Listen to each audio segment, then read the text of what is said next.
किसी ने पूछा, जीवन का प्रारंभ तो सभी एक सा है, लेकिन अंत नहीं। सुबह तो समान है, सांझ सबकी बड़ी भिन्न है। क्योंकि जन्म के साथ तो आता है व्यक्ति कोरे कागज की भांति। मृत्यु के क्षण जीवन की पूरी कथा लिख जाती है कागज पर। जन्म निर्वैयक्तिक है, मृत्यु वैयक्तिक। मरने के करीब पहुंचते पहुंचते तुम्हारा एक व्यक्तित्व, तुम्हारा एक ढंग, तुम्हारी एक शैली नियत हो जाती है। जन्माता तो परमात्मा है, मरते तुम हो। आते तो कोरे हो, जाते समय बहुत भर जाते हो। उसी भराव के कारण भेद है, उसी भराव का नाम अहंकार है। अहंकार सबके अलग अलग है, आत्मा एक है। आत्मा तो उस तत्व का नाम है जिसे तुम जन्म के साथ लेकर आए, और अहंकार उस तत्व का नाम है जिसे तुमने ही जीवन में बनाया, जिसे तुम लाए न थे, जिसे तुमने ही संवारा संजाया था। तुम्हें तो परमात्मा ने बनाया, लेकिन अहंकार के निर्माता तुम हो। तो एक संसार है परमात्मा का, उसका तो तुम्हें कुछ पता नहीं। एक संसार है तुम्हारे अहंकार का, बस उसमें ही तुम जीते हो, उसी में समाप्त हो जाते हो। अहंकार का अर्थ है तुम जान ही ना पाए उसे जो तुम थे। इसके पहले कि तुम जानते अपने कोरेपन को, तुमने लिखावट से स्वयं को भर लिया। इसके पहले कि तुम जानते निर्मलता को, चैतन्य की, तुमने बहुत कूड़ा कबाड़ा इकट्ठा कर लिया। इसलिए मैं फिर दोहराता हूँ, जन्मते तो सभी एक जैसे हैं, मरते सभी अलग अलग हैं। मौत का व्यक्तित्व है, जन्म निर्वैयक्तिक है, निराकार शून्यता है। और इसलिए मौत से पता चलता है तुम कैसे जिए, क्योंकि मौत घोषणा है तुम्हारे पूरे जीवन की, वक्तव्य है तुम्हारे पूरे जीवन पर। मरने के क्षण में तुम संग्रहीभूत हो जाते हो।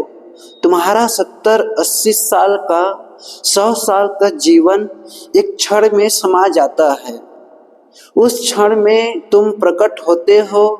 जीवन भर हे तुम अपने को छिपाते रहे हो, मृत्यु के क्षण में न छिपा सकोगे, क्योंकि छिपाने का होश भी न रह जाएगा। जीवन भर चाहे तुमने धोखा दिया हो, मृत्यु के क्षण तुम धोखा न दे पाओगे। मृत्यु तुम्हारी असलियत खोल ही देगी। मृत्यु तो बता ही देगी कि तुम क्या थे। अगर तुम धन को पकड़ कर जिए थे तो हंसते हुए कैसे गिर सकोगे, क्योंकि धन तो छुटता होगा। रोओगे, जार जार रोओगे। अगर तुम संपदा, पद, प्रतिष्ठा को सब कुछ मानकर जिए थे, मरते वक्त कैसे शांति से विदा हो सकोगे, क्योंकि तुम्हारी नाव तो छूटने लगेगी। तुम्हारी पद और प्रतिष्ठाएं इसी तट पर खड़ी रह जाएगी। तुम चीखोगे, चिल्लाओगे, तुम्हारा रोआ रोआ तड़पेगा। तुम किनारे को पकड़ लेना चाहोगे, आखिरी टूटती सांस से भी तुम इसी किनारे से अपनी खूंटी बांध रखना चाहोगे। तुम्हारी विदाई बड़ी विषाक्त होगी। तुम एक फूल की भांति मुस्कुराते हुए, एक सुगंध की भांति आकाश में मुक्त न हो पाओगे। तुम्हारे जाने में रुदन होगा, विषाद होगा, तुम्हारा जाना दुखांत होगा। लेकिन जिसने जीते जी जान लिया कि मौत करीब है, जिसने जीते जी जान लिया कि मरना होगा, और जिसे यह बात इतनी गहराई से समझ में आ गई कि उसने मरने के पहले ही अपने को छोड़ दिया, मरने से पहले ही मार डाला अपने को, जिसने यह जान लिया कि मैं वैसा ही जाऊंगा जैसा आया था, कोरा खाली सब पकड़ व्यर्थ है, जो मरने से पहले फिर कोरा कागज हो गया, जिसने अपनी मौत को वैसा ही निर्विकार और शुद्ध कर दिया जैसा जन्म था, उसका जीवन एक वर्तुल हो गया। उसके जीवन में अधूरापन न रहा, एक परिपूर्णता हो गई। उसकी विदाई बड़ी भिन्न होगी। उसकी विदाई पर सारा अस्तित्व प्रसन्न होगा, क्योंकि उसकी विदाई एक परिपूर्णता की विदाई होगी। वह रोता हुआ न जाएगा, उसके आंठों पर गीत होंगे, उसके प्राणों में उल्लास होगा, आनंद होगा। वह नाचता हुआ विदा होगा। जाते समय किसी से उसकी कोई शिकायत न होगी, आशीर्वाद होंगे। इस किनारे को वह धन्यवाद दे सकेगा। इस किनारे पर इतनी देर रहा, इस किनारे पर इतनी देर संभाला, अब वह दूसरे किनारे के लिए विदा हो रहा है। इस किनारे के प्रति भी उसके मन में भी बड़ी गहन कृतज्ञता होगी। उसकी विदाई ऐसी होगी जैसे कोई फूल अपनी सुगंध को मुक्त करे। वह दुर्गंध की तरह नहीं जाएगा और उसकी मृत्यु फिर स्वभावतः मृत्यु जैसी न होगी, महाजीवन का प्रारंभ होगा। तो अगर हम सभी व्यक्तियों की मृत्युओं को बांटना चाहे तो दो मोटी कोटियों बांट सकते हैं। एक अधिक लोगों की मृत्यु जिस भांति होती है और दूसरी कुछ बुद्ध पुरुषों की। करोड़ में एक बुद्ध जैसा मरता है और करोड़ जैसे मरते हैं। दो मोटे विभाजन हम कर सकते हैं। हम जो करोड़ों लोगों के मरने का ढंग है वह ऐसा है कि उसमें एक जीवन तो समाप्त हो जाता है, दूसरे को प्रारंभ नहीं होता। इसे तुम ठीक से समझो। यह बात थोड़ी बारीक है और तुम्हारे ख्याल में आ जाए तो तुम्हारे भीतर चेतना का एक तल ऊपर उठ जाएगा। एक तो मौत ऐसी है, अधिक लोगों की मौत की जीवन तो समाप्त हो जाता है, महाजीवन की शुरुआत नहीं होती। व्यक्ति अधर में टंग जाता है, सीढ़ी तो छूट जाती है। अब तक जिस सीढ़ी पर खड़े थे वह छूट जाती है। नई भूमि नहीं चल मिलती जहाँ पैर को रख ले। जैसे कोई गड्ढे में गिर गया, एक द्वार तो बंद हो जाता है जिसे अब तक पहचाना था। कोई नया द्वार नहीं खुलता, सामने दीवार आ जाती है। एक राह तो पूरी हो जाती है जिस पर अब तक चले थे जन्म से लेकर, लेकिन कोई नई राह शुरू होती मालूम नहीं होती। यही तो करोड़ों जनों के मरते समय की पीड़ा है। काश नया द्वार खुल जाए तो कौन व्यथित होता है पुराने मार्ग के लिए। नई भूमि मिल जाए पैर रखने को तो कौन चीखता चिल्लाता है, कौन पागल पीछे लौटकर देखता है। वह जो दूसरी मौत है बहुत थोड़े से गिने चुने लोगों की, जो कि सबकी हो सकती है लेकिन सबकी है नहीं, जिसके सभी अधिकारी हैं लेकिन अपने अधिकार की घोषणा कर पाते, जो सभी को मिल सकती थी लेकिन जो उसे कमा नहीं पाते, जो जीवन को यूं ही गंवा देते हैं। मृत्यु में जीवन तो समाप्त होता है, महाजीवन उपलब्ध होता है। बूंद तो छूट जाती है हाथ से लेकिन सागर हाथ में उतर आता है। रोने का प्रश्न नहीं है, महोत्सव का क्षण है। छोटा सा क्षुद्र द्वार तो बंद होता है, जैसे कि कोई टनल में बुगदे में चलता रहा हो और अचानक खुला आकाश आ जाता है। लेकिन पागल लौटकर रोएगा। सरकते थे, घसीटते थे, छोटी राह थी, संकीर्ण मार्ग था, कीड़ों की तरह चलना पड़ता था। अचानक बुगदा समाप्त हुआ, खुला आकाश सामने आ गया, तारों से भरा। कौन लौटकर पीछे देखता है। एक द्वार बंद हो जाता है, नया द्वार खुल जाता है और नया द्वार महाद्वार है। अब तक जिसे जीवन कहा था वह मृत्यु जैसा मालूम पड़ता है, क्योंकि महाजीवन के समक्ष उसे जीवन कहना उचित नहीं। श्री अरविंद ने कहा है, कि जब जाना तब पाया कि जिसे जीवन कहते थे वह तो मृत्यु थी, और जिसे अब तक प्रकाश समझा था वह तो अंधकार का एक ढंग था, और जिसे अब तक अमृत मानकर चले थे वह शिखर दिखाई पड़ते। तुम बंद रहते एक खोल में माँ के पेट में, तो चाहे कितनी भी सुविधा रही हो, तुम थोड़ा सोचो, तुम उसे जीवन कहते, तुम उसके लिए राजी होते। लेकिन हर बच्चा पैदा होने के बाद पहले घबराता है। मनोवैज्ञानिक कहते हैं उसे बर्थ ट्रॉमा, हर बच्चा घबरा जाता है। जन्म के पहले, क्योंकि उसे तो ऐसा ही लगता है, उसकी जानकारी में ऐसा ही आता है कि यह तो मरना हो रहा है, और वह तो कोई जीवन जानता नहीं। इस माँ के पेट में बंद जीवन को ही जीवन जाना था, और उसमें सब तरह तरह की सुविधा थी। कोई चिंता न थी, कोई बेचैनी न थी, कोई नौकरी न करनी थी, कोई बाजार न जाना था, कोई दफ्तर में काम न करना था। सब बैठे बैठे मिल जाता था, सोए सोए मिल जाता था। माँ का खून खून बनता था, माँ के भोजन से भोजन मिल जाता था, माँ की श्वास श्वास बन जाती थी। खुद कुछ करने की बात ही न थी, कर्म तो था ही नहीं, नहीं कुछ। बच्चा डरता है, घबराता है, और जब माँ के पेट से बच्चे को पैदा होना पड़ता है तो एक सुरंग से, एक टनल से गुजरता है। मनोवैज्ञानिक कहते हैं इसलिए सुरंग से गुजरने में डर लगता है, और जहाँ भी तुम्हें रखना पड़े और जहाँ जगह संकीर्ण न हो जाए वहीं भय मालूम होने लगता है। क्योंकि बच्चे का जो पहला भय है वह सुरंग का भय है। माँ के पेट से पैदा होते वक्त जिस नली से उसे गुजरना पड़ता है वह अत्यंत संकरी है।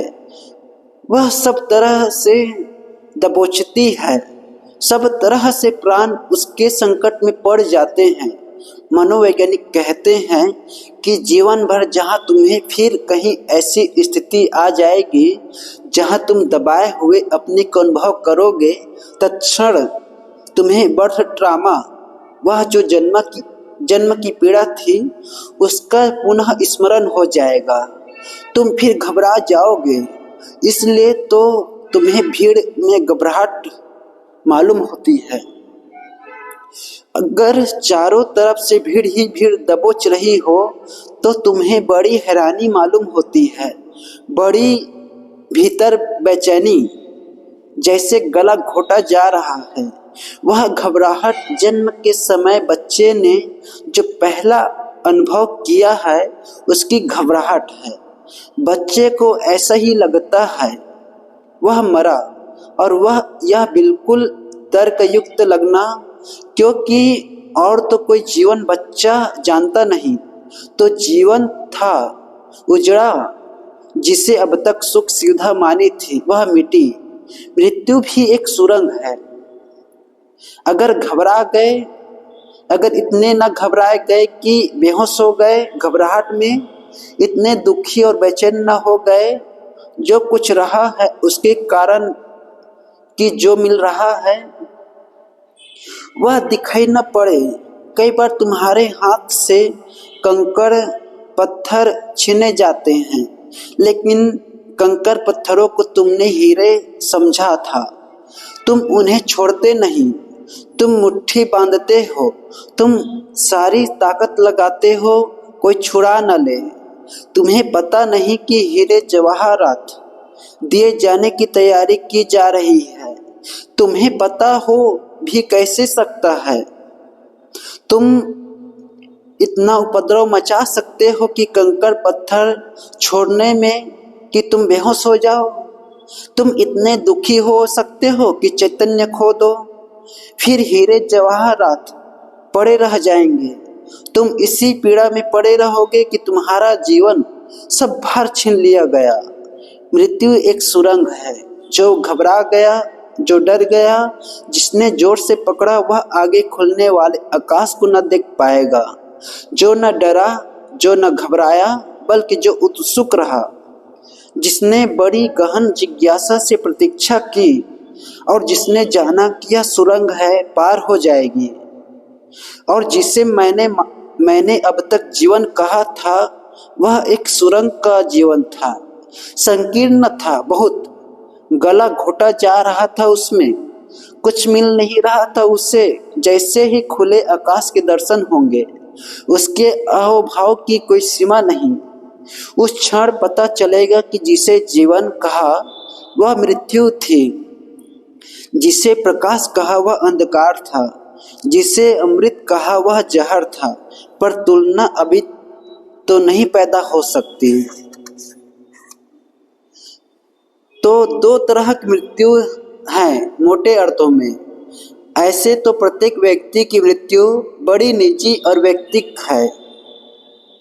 जैसे तुम्हारे हस्ताक्षर अलग हैं, ऐसे तुम्हारे मौत अलग हैं। जैसे तुम्हारे अंगूठे चिन्ह अलग हैं, ऐसे तुम्हारी मौत अलग है।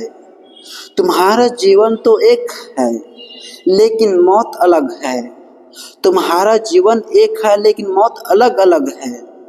तुम्हारे भीतर छिपा विराट तो एक है, लेकिन तुम्हारी क्षुद्रता अलग अलग है।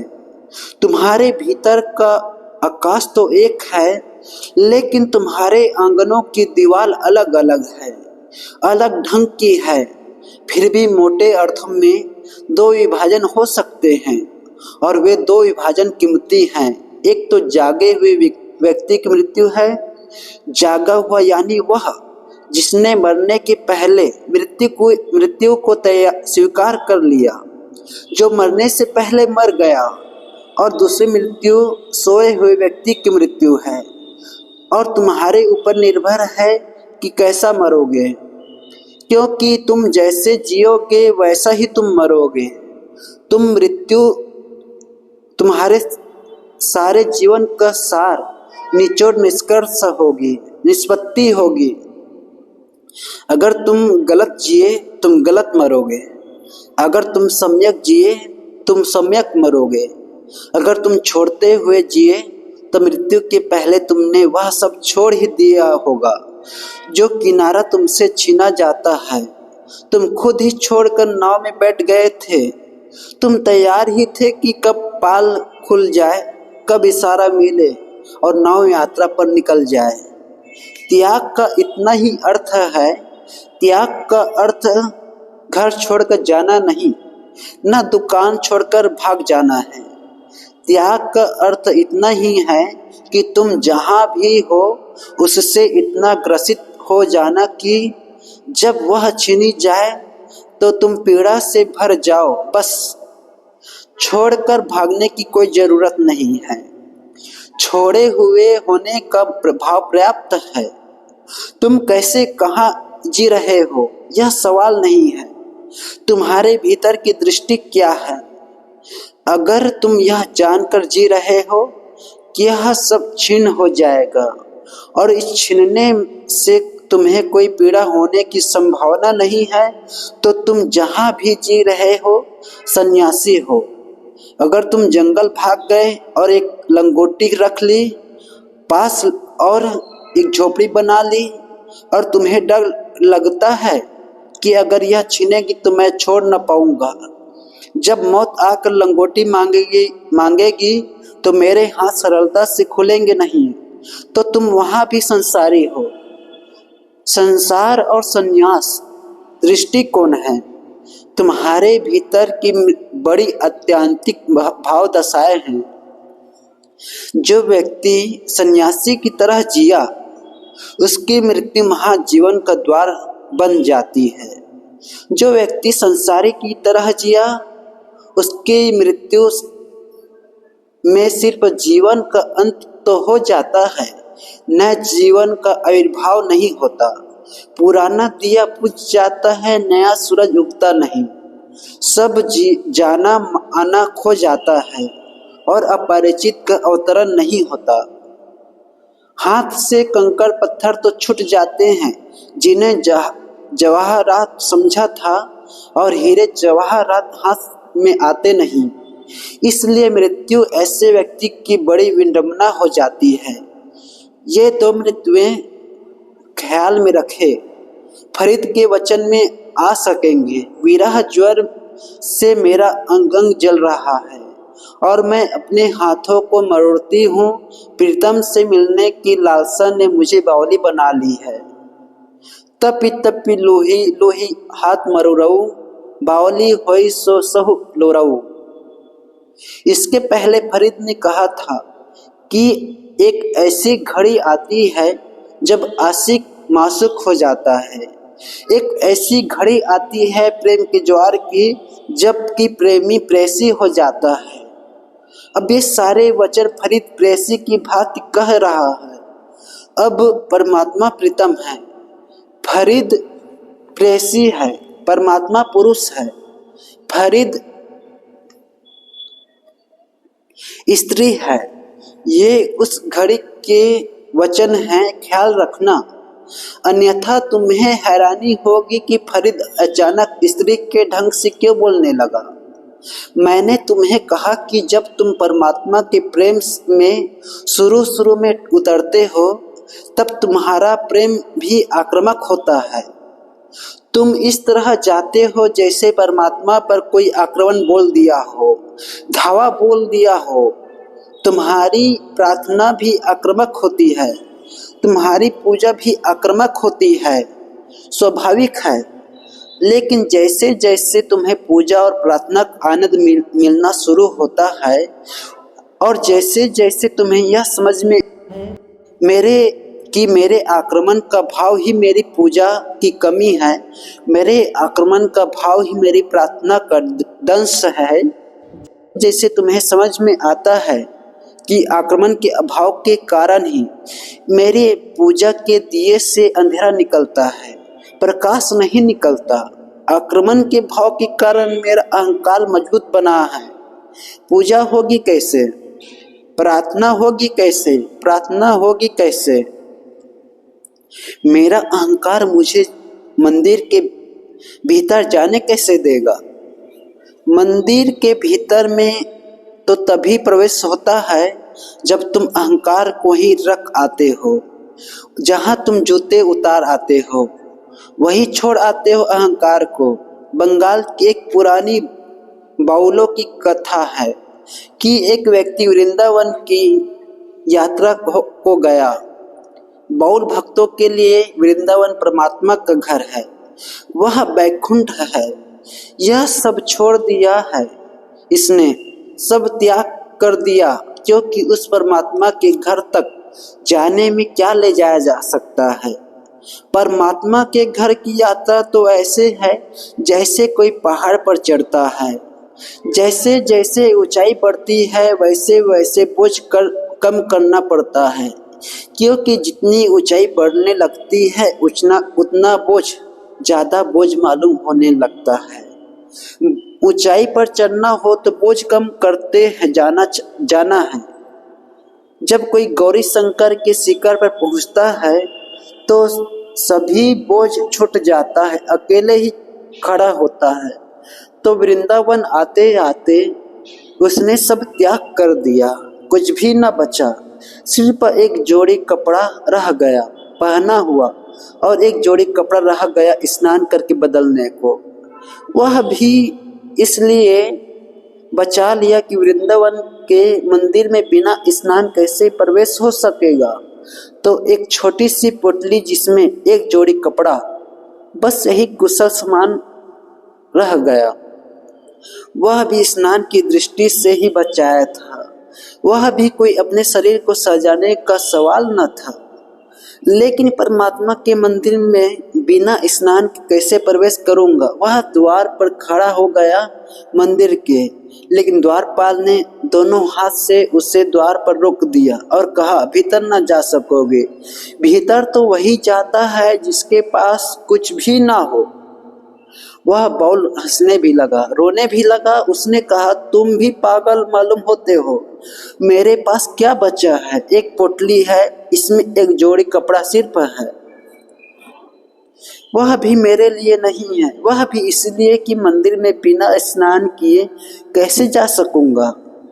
मेरे पास कुछ भी नहीं है, इसलिए तुम्हारी बात पर हंसी भी आती है और तुम्हारी बात से रोता भी हूँ कि अगर तुमने भीतर न जाने दिया तो अब क्या होगा। इसी एक आशा से तो चलता रहा हूँ। उस द्वारपाल ने कहा कि तुम्हारी पोटली में अगर कपड़े ही होते तो हम जाने देते। बड़ा सूक्ष्म अहंकार छिपा है। यह बिना स्नान किए तुम कैसे जाओगे? यह भी परमात्मा का सवाल नहीं है। परमात्मा तो तुम्हें बिना स्नान